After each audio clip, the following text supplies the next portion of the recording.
Back during the 2020 Democratic primary, there were some big ideas thrown around, and one of the biggest was the wealth tax potentially being instituted in the United States. Elizabeth Warren was a big champion of the wealth tax, and then unfortunately, for a bunch of months, you didn't hear much about it. And look, any wealth tax in the United States is gonna have a very hard road to passage that necessarily would have to go past the filibuster. But at least now it is being talked about once again because a slew of Democrats on Capitol Hill, including Elizabeth Warren and Bernie Sanders, on Monday proposed a 3% total annual tax on wealth exceeding $1 billion. They also called for a lesser 2% annual wealth tax on the net worth of households and trusts ranging from $50 million to $1 billion. So I will say to the audience first, before I give more details, whenever something like this is in the news, there are gonna be a lot of incredibly wealthy people in the media that are gonna try to scare you into being terrified of it because it's going to devastate your personal finances. Well, everyone watching this who has a net worth of 50 million or more, raise your hands. No? Okay, then you're good. Okay. Viviana? 50 million? No. Keep it up if you're at $1 billion. No? Okay, I think that we'll be okay then. So I'm gonna have some more details. Let me read this one quote from Elizabeth Warren. She says, the ultra rich and powerful have rigged the rules in their favor so much that the top 0.1% pay a lower effective tax rate than the bottom 99%. And billionaire wealth is 40% higher than before the COVID crisis began. Thus, I think they can probably afford it. We will have more details on this, but Viviana, what do you think about this? I just wanna say one thing. First of all, yes, tax the rich. And this is the other thing I wanna say. They're taxing unemployment wages. They're taxing unemployment wages. And they're not taxing the rich. $50 million, and it's not, you're not gonna get taxed on the 50 million you have. It's the next dollar. So it's when you have 50 million and $1, that $1 is gonna be taxed 2 cents or whatever it is. You kidding me?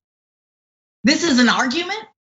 This is how predatory capitalism has taken over. We have a history of breaking up monopolies and breaking up trusts and taxing the rich. There was an obligation for them to be more benevolent and build libraries and universities. I haven't seen them do this lately.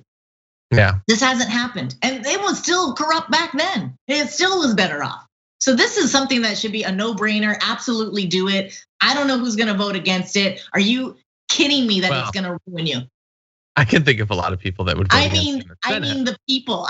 Sure, yeah. Although, look, I should be fair because I did that joke about wanting to make sure that people know that it wouldn't affect them or whatever, but it would affect some people.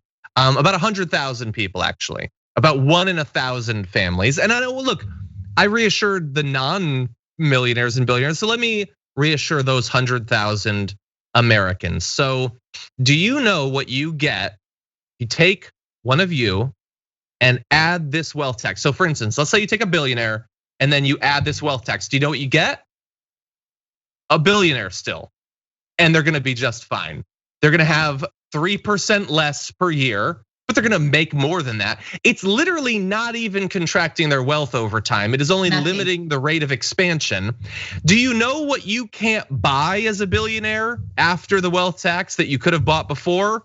Because I don't know, the moon, I don't know what actual effect it has on your life. Now, it would have an effect. It could generate something like $78 billion a year that in theory could provide a big jump towards switching over to Medicare for all. It could pay for universal 4 years of public college for literally everyone that wants access to it, which would generate untold benefits to the country at large. In terms of those top 100 people, it would have no effect whatsoever on their actual lives. Maybe it would mess with their financial dick measuring competition, I suppose, but it would affect them all. So it wouldn't even really mess with that.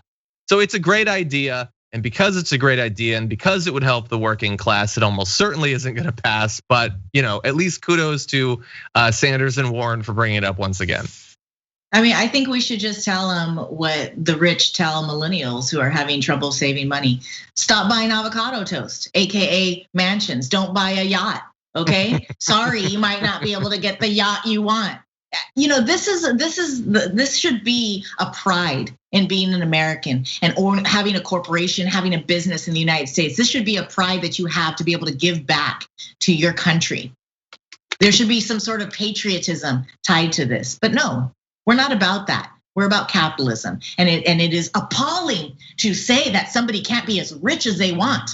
How dare we tax them? We're taxing unemployment as income. This is money that people are barely scraping by. And then they gotta go and pay their taxes and pay taxes on this. And we're complaining about 2 cents after $50 million. I mean, this is such a chasm between the working class and the 1%. We can't even fathom the amount of wealth they have. These are not even rich people. These are wealthy people that come from generational wealth. This will not break them, even if they have a bad year the next year. And guess what? Then you won't be taxed. Maybe you go below 50 million. You'll be all right. It's a great hypothetical, but look at the worst year we've had. It didn't break them. They're doing fine. Elon Musk is worth way more than he was beforehand. So no, I think people right now in this country are in line for food banks, and the other group are buying Teslas.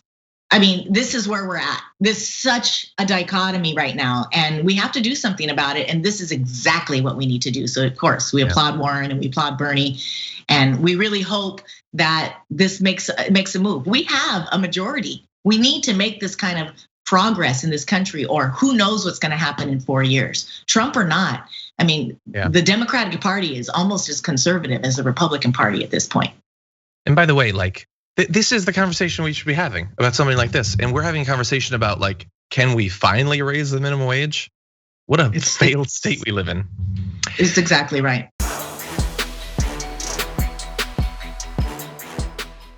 For more political news breakdowns, interviews, stories of activism, and me trying my hardest to care about the occasional big celebrity news story, subscribe to our YouTube channel at youtube.com/The Damage Report. And you can ring the bell wherever it is so you don't miss anything.